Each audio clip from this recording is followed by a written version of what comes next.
Hello, Kimera Hashiv and you is Misha Joseph Ananalaba. Agus Ananalaba and you ha ifur. Ha ifur. Hamifur and you.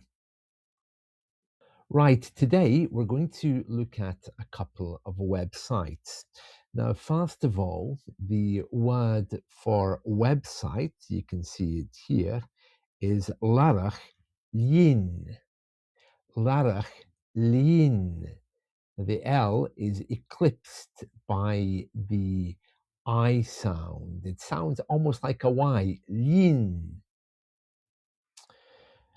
So the first website we're going to look at is just the dictionary from learngaelic.scot, so you can hear the woman saying it. And then we'll be looking at another site called Tobar and Dualchais. Tobar and Dualchais. Now, just so that you know, that means well of heritage. I'm sure you know the place, Tobar, which would be the Well of Mary, I think. So Tobar is well. Then we have Dualchais, which is heritage. Okay, so we have show here at the beginning as well, which just means here. So here's a website, is what I'm saying here. And this word, lean, is the word for line, which is kind of similar to web, which is why I think they use it in Gaelic. But we'll have a look at that in a second. And then Tobar and Dualchais is the other one we're going to be having a look at. Right, let's get started then. First of all, we're going to go to learngaelic.scot, just so you can hear the correct pronunciation, that L being eclipsed by the Y. It sounds almost like Làrach-lìn, but if you listen closely, there's an L in there. Right, here we are again, Làrach-lìn. And we're going to make the woman say it over on the learngaelic.scot website, just so you can hear. This is the word for website. Let's hear her speak. Làrach-lìn. Yeah, it sounds like just a yin, and for many Gaelic people, that's all they hear. But if you listen really closely, there is an L there right at the beginning. Làrach-lìn. Can you hear a little L there? Yeah, there is an L there, but it's really eclipsed by a Y sound. Yin, yin. And that is the word for website. So, Shaw, here's the website, Shaw Làrach-lìn. You got that? Don't be surprised if you hear simply yin next time you look this up. It is difficult. Right, here's the website that I wanted to share with you. It's really interesting, this. This is a sound archive which has recorded many Scottish and Gaelic traditions. Now, the website address here is actually Tobar and Dualchais .co.uk. I'll put it in the show notes so you can see it. Basically, it has an English and Gaelic menu. And if you can see my screen here, you can see that you can search for anything.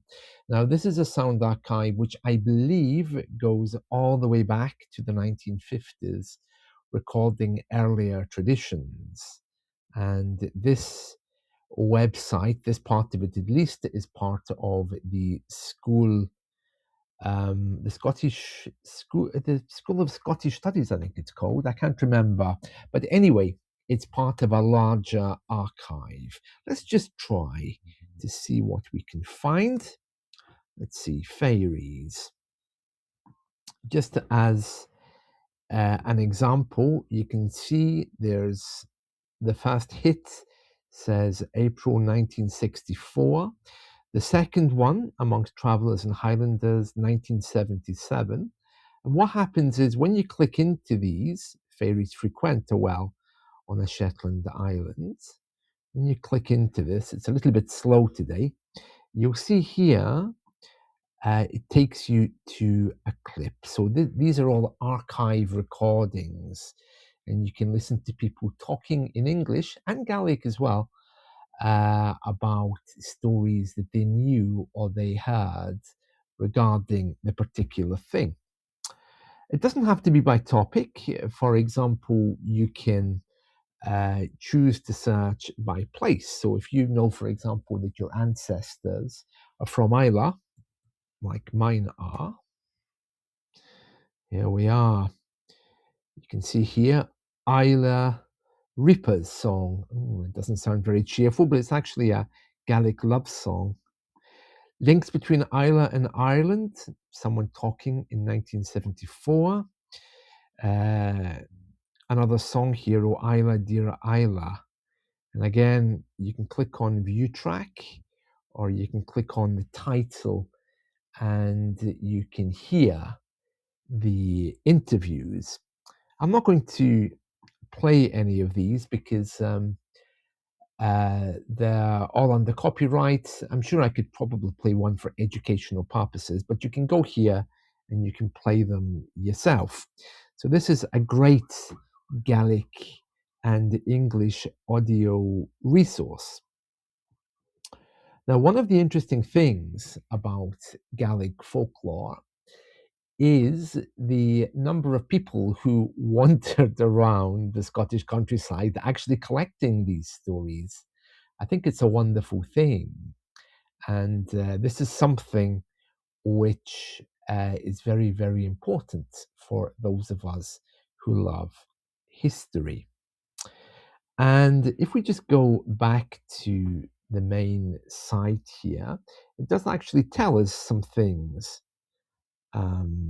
You can see here, it says Scotland's online resource dedicated to the presentation and promotion of audio recordings of Scotland's cultural heritage.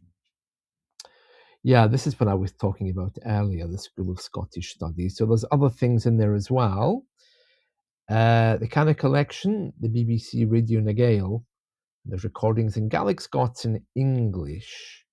And I think it goes on to talk about some of those collectors. There we are. Yeah. Okay, so it has contributors and people who actually went out to get the recordings to talk about the preservation, to gather the stories. There we are. So well worth a visit if you'd like to visit that. Now, a few days ago, this site put out something quite major because it was the anniversary of the death of one very famous folklore collector. And we're going to talk about her now. Her name was, I'll just show it to you here, Margaret Fay Shaw. Yeah, she was married to John Lorne Campbell, very interesting woman. Her and her husband were folklore collectors. You can get a biography of her here, just above this picture on the Tobar and Dualchais